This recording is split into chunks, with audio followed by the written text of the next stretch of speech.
Hello, friends, and welcome back to the third and final hijacked episode of Adaptations, featuring episode 3 of Walk It Off, Men Don't Talk About Cancer, the limited podcast docuseries I produced last summer in partnership with Man at the Cancer, Stupid Cancer, and a whole bunch of other amazing nonprofit partners.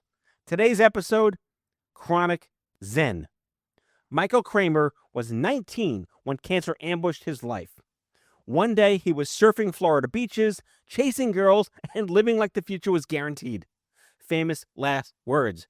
Then came chemo, radiation, a bone marrow transplant, and a chronic disease that's never left. He lost his body, his rhythm, and every piece of normal that he knew. But he built something else, a new identity.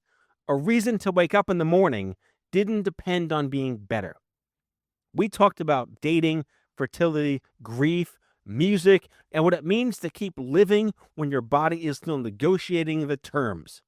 Here is the final episode of Walk It Off, Men Don't Talk About Cancer, episode 3, Chronic Zen. This series was made possible in part with funding from Merck, Takeda Oncology, and ARCO Advocacy. So, for context, I was diagnosed, in 1995.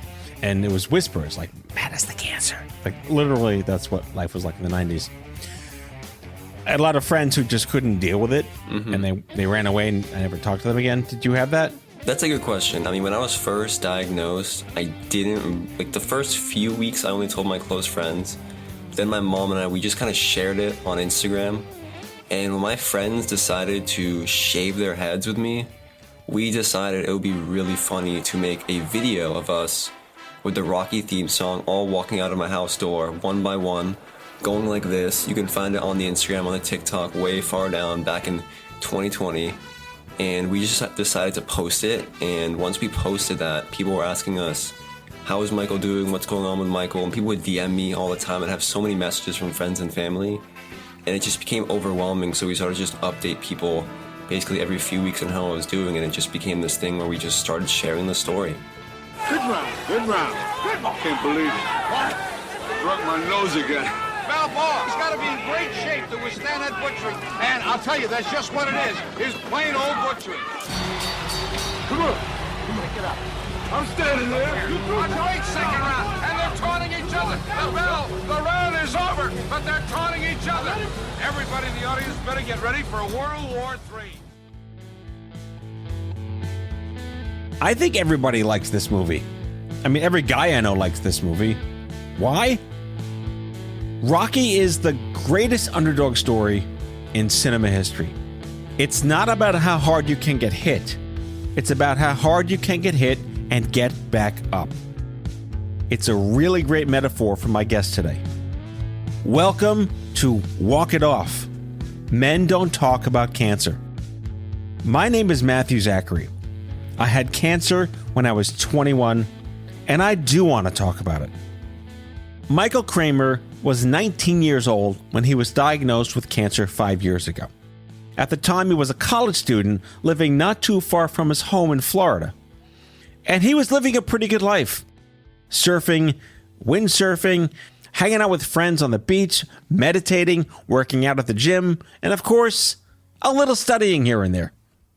But out of the blue, he started losing a lot of weight, having night sweats, and throwing up.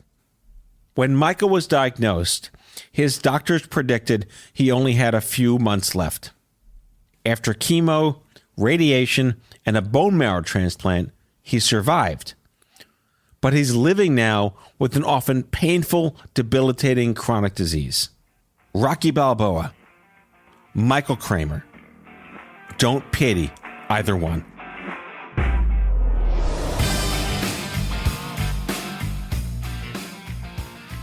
I mean, it was a bit of a pity party in the beginning. There was a lot of people like, oh, I'm so sorry for you. Like, I feel so bad for you.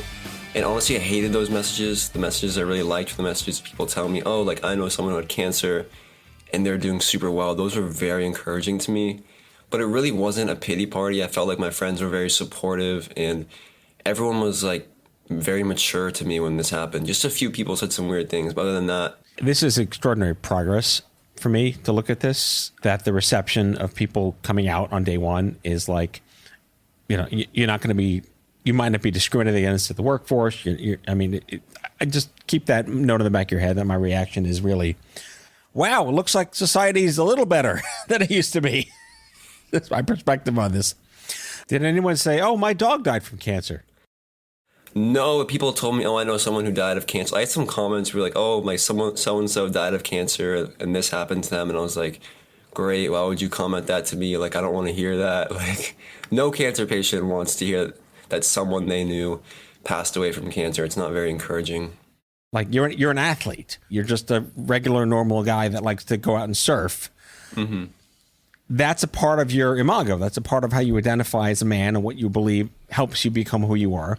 All that came into question, right? When you were diagnosed. Yeah, definitely.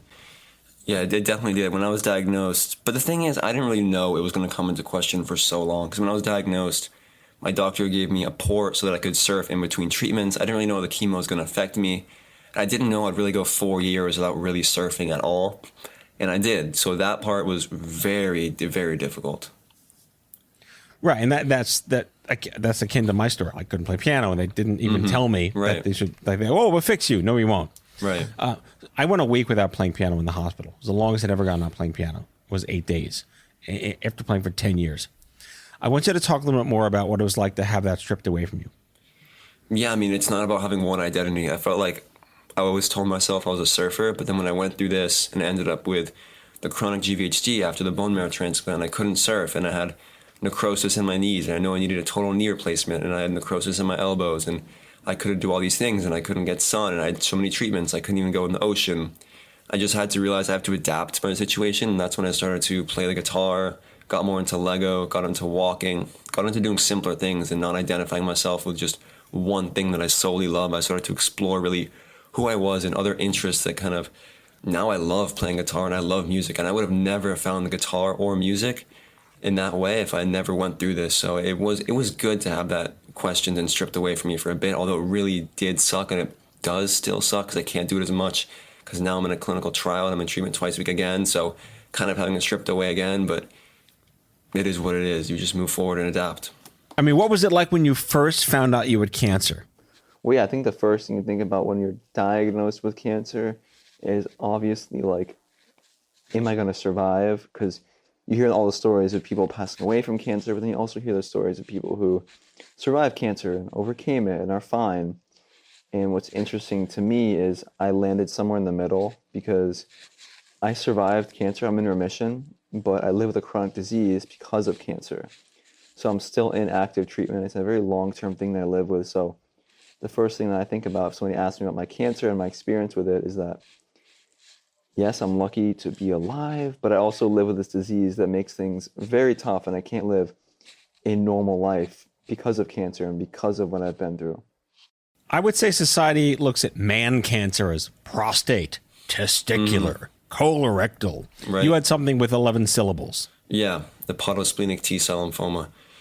Yeah, I mean, I don't know. It's just liver and spleen cancer. It sucks. It is what it is. Was it important to you to find other people who had cancer that you didn't know existed, or was that something that wasn't even in your mind at the moment? In the moment, it wasn't in my mind. But when I went through, like, the first round of chemo, the second round, and then I had the bone marrow transplant after the third round, then I really wanted to start connecting with other people because I didn't know what a bone marrow transplant was going to be like. I didn't know what the radiation was going to be like. I didn't know what the recovery was going to be like. So when I found out I was going to have the BMT, that's when I started reaching out to people and trying to find other people who had been through this. And I found this guy who actually was a friend of a friend that had a bone marrow transplant at the same time that I was having my bone marrow transplant, actually in Florida, up in Orlando. So I connected with him, and he really became a really good bond for me. And I think that it was so important to just understand I wasn't the only one in the world going through this. All the time, it did feel like I was, because I didn't even know what a bone marrow transplant was or what going through chemo really was. And no one I know in my age had gone through what I had gone through. So to me, it was like this huge feeling of isolation, but understanding that there's other people out there going through it made the journey just a little easier, you know? So your first cancer buddy was a dude. Yeah, it was a dude. Yeah. I think that might have softened the blow a little bit, right?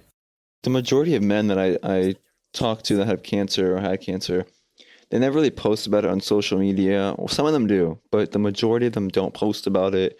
The majority of them don't try to share their story as much. The majority of them don't go to the cancer events that we go to. The majority of them aren't speaking at cancer events. The majority of them don't join support groups as often. The majority of them aren't in therapy. So that's a lot of things I see with the majority of men that I talk to who had cancer is they don't wear it like I wear it, or other men that I know wear it. The majority of them try to just like get through it and go on with their life, while the females and women that I know, pretty much all of them do some sort of advocacy in the cancer world. The majority of men that I know don't. Would you be okay telling me more about your father? Yeah, my father was. What do you want to know? His diagnosis. What kind of man he was, how he raised you, what he meant to you?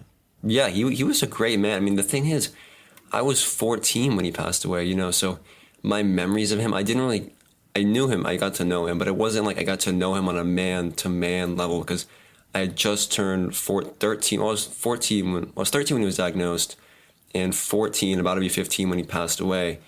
So to me, he was this really nice guy who, you know, he was a man. He had some anger issues, you know. So to me, it was like he always had a little bit of anger issues, but he was a very loving, caring father. He always did everything for us. He traveled a lot. He worked very hard. And when he was diagnosed with cancer, it was a very like man type cancer thing. You know, we didn't talk about it. Not that many people knew. We didn't post about it.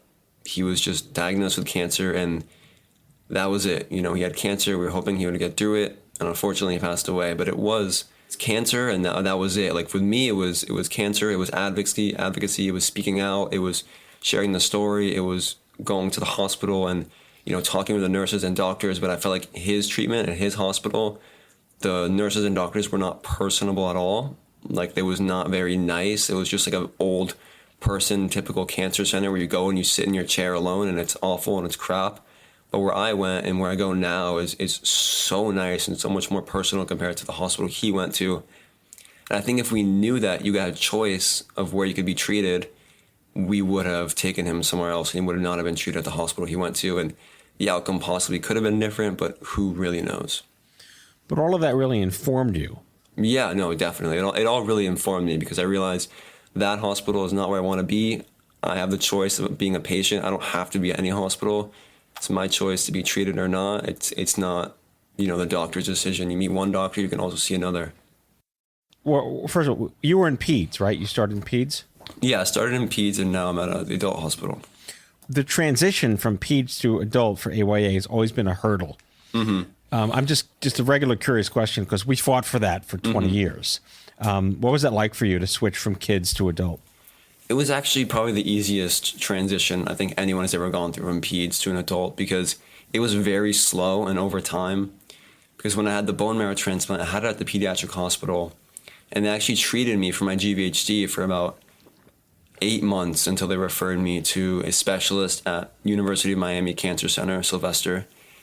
And then from there on out, I was going to both hospitals. And then pretty much 2 years ago, I transitioned fully to the adult hospital, and it was pretty simple because I'd already been going to both. So I'd kind of like a transition where I was, you know, it took time. It took a few years in between.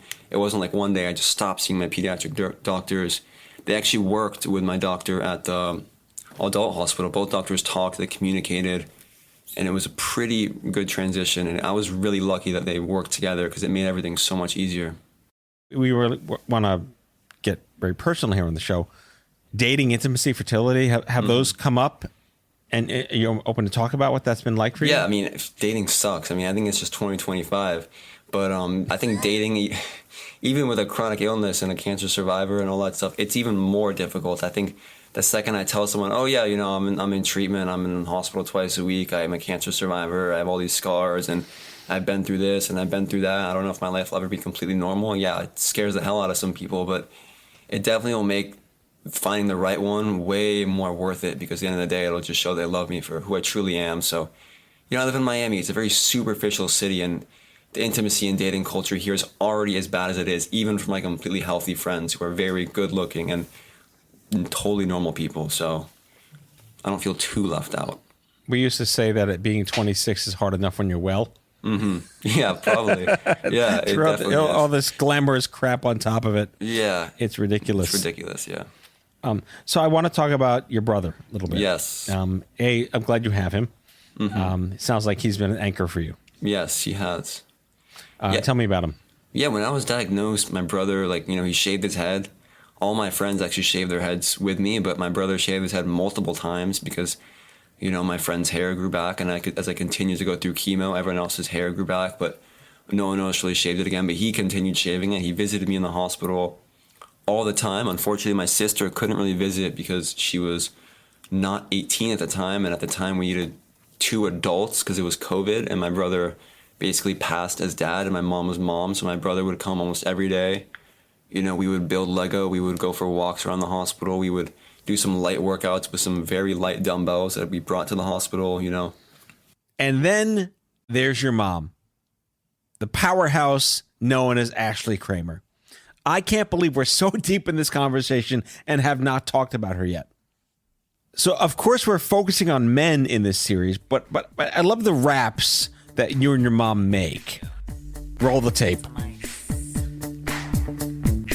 I just had my knee replaced and yeah, it's been tough. It's cause my old knee wasn't enough. I had AVN and my bone was dead. I told you the pain wasn't in my head. I'm stuck at home doing physical therapy, but at least my mama makes me happy. My cats are happy, we are home. I'm not going out and wearing cologne. Michael had cancer, then a BMT, TMA, HLH, and GVHD, aka graft versus host disease. If you think it's a breeze, I disagree. Liver so bad, like nothing we'd known. Recovery stopped, everything was postponed. Till he took a steroid called prednisone. Saved his life, but ruined his bones. Sat in a wheelchair with AVN, another acronym, here we go again. This show's about masculinity, and a lot of men just keep it inside, and at any age kind of want to hide it from the world, and you want to cry in the shower, or you don't even want to cry, you just want to just walk it off, pretend it's not there, and just be a man.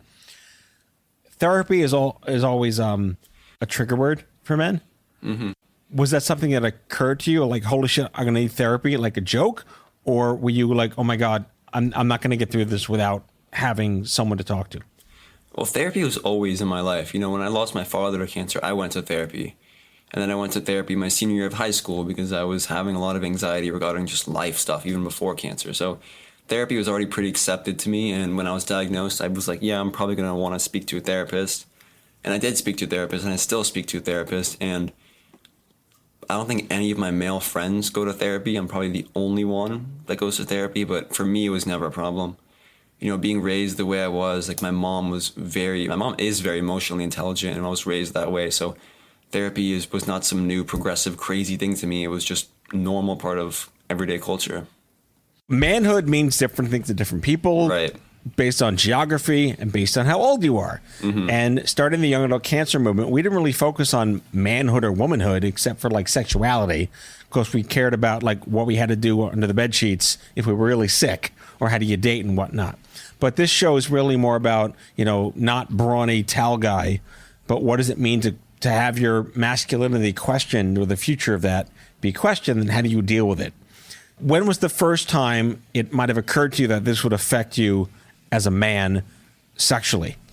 Oh, well, definitely as soon as I was diagnosed, because they told me I had to freeze my sperm, and I had to go and, masturbate in a children's hospital alone in a room, and then put my sperm into this little cup. And at the time I was very sick, so at that time I was like, oh my god, like this is kind of embarrassing. That was the first time I definitely was like thinking about being a man and all that stuff. But I think cancer actually made me more of like a man. It made me more in tune with who I am emotionally, and it just made me like, I feel like a stronger person overall.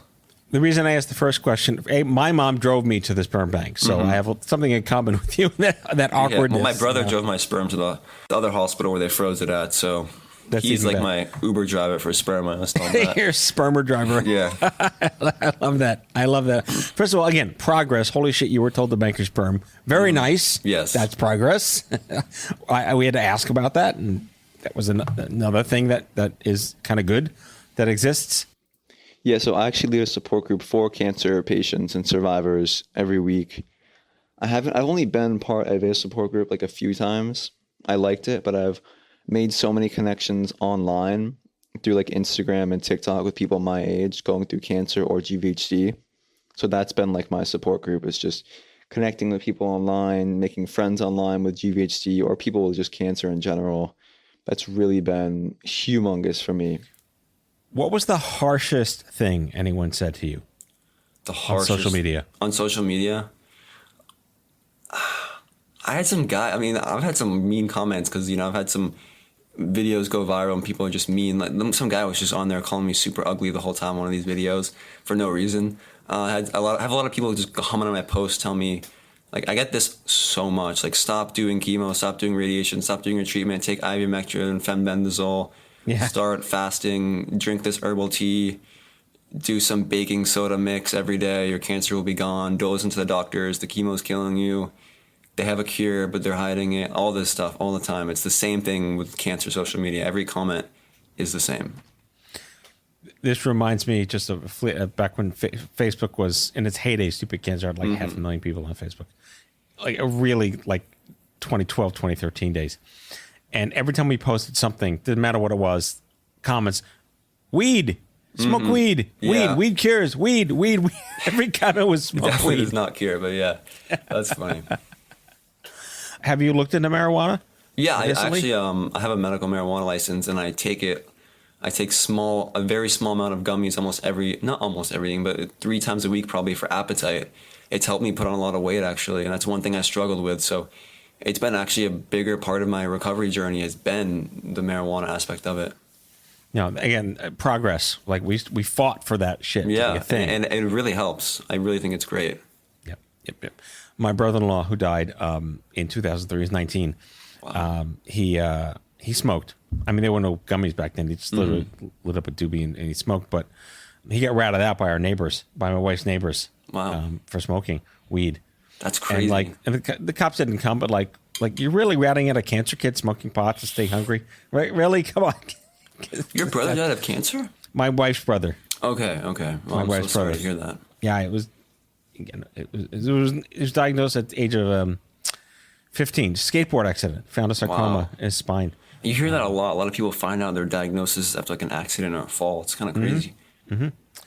Are you surfing again? I am, but it's kind of like I have like a 2-day window every week, and if there are waves, I can go. But yeah, I'm surfing again, just not as much as I was a few months ago. But yeah, I can surf now.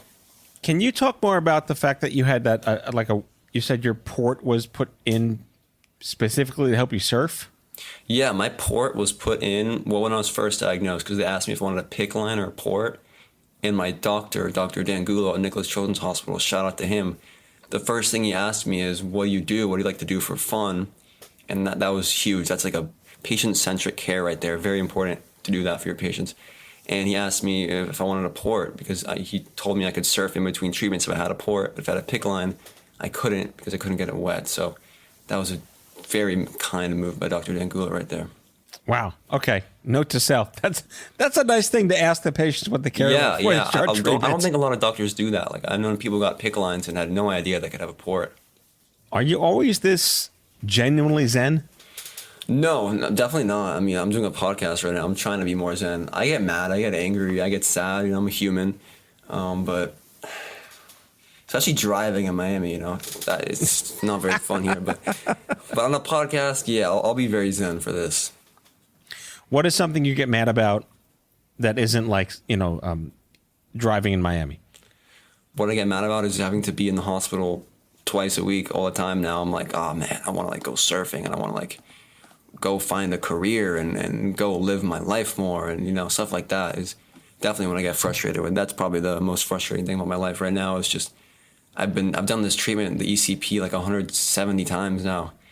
So it's been a lot of treatments and I'm tired of it, but there's nothing I can do about it. It's helping me. So one thing I was reading about, and this also came up in some other interviews too, and I was not unsurprised, but kind of interesting. Like, as burly and muscular and gym-ridden bros as men can be, meditation is a pretty common thing these days. Yes. That I think men don't really want to admit that they do. I meditate. Mm-hmm. I think it's pretty cool. I have one version of it. Yeah. When did you discover it, and how does it work for you? I discovered it my senior year of high school when I was going through a lot of anxiety. I remember just one day I woke up and I was like, wait, there's this new sensation in my life and it's called anxiety. and I pretty much met it my senior year, and I just like, oh wait, this kind of sucks. I couldn't get out of it for weeks. I was constantly anxious. And then I just read about meditation. My mom was telling me about it. I started meditating. I started using like this app that just had this nice healing sound that I would just breathe. And I started doing it every night before bed. And I did it all throughout college. I did it in the beginning of my diagnosis. And now that I'm feeling a lot better and, I don't have all the same symptoms I used to have, I do it every night before bed. And it really has been something that's helpful for me to just like sit there. And I like sitting there with my thoughts. And it's interesting to just like do nothing and kind of just like think and breathe. It's very relaxing.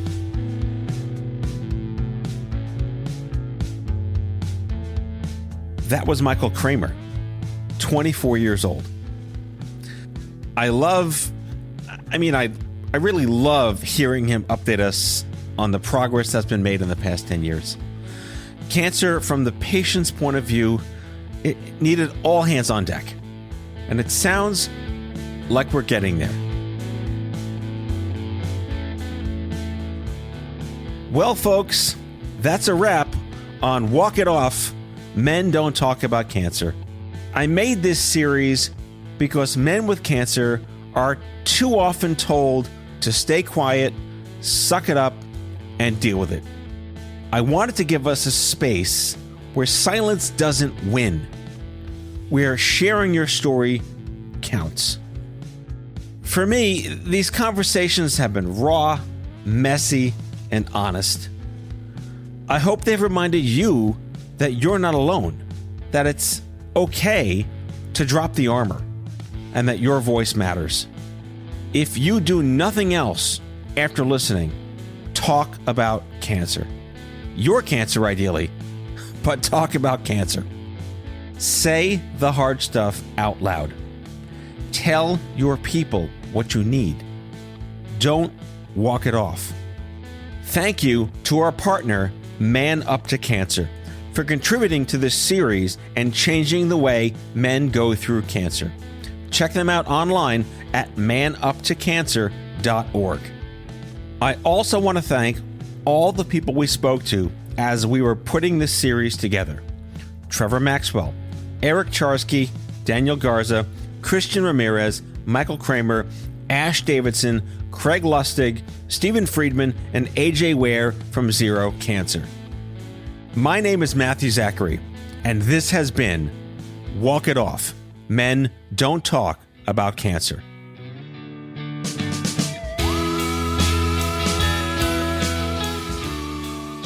Walk It Off is a production of Matthew Zachary Worldwide. The host is Matthew Zachary. The executive producer and editor is Mary Rose Madden. Original music composed by Alan Randall, with additional scoring by Kyle Moore. The series was mixed and engineered by Kyle Moore. Interviews recorded live at Matthew Zachary Worldwide Studios in Manhattan. This series was made possible in part with funding from Merck, Takeda Oncology, and ARCO Advocacy.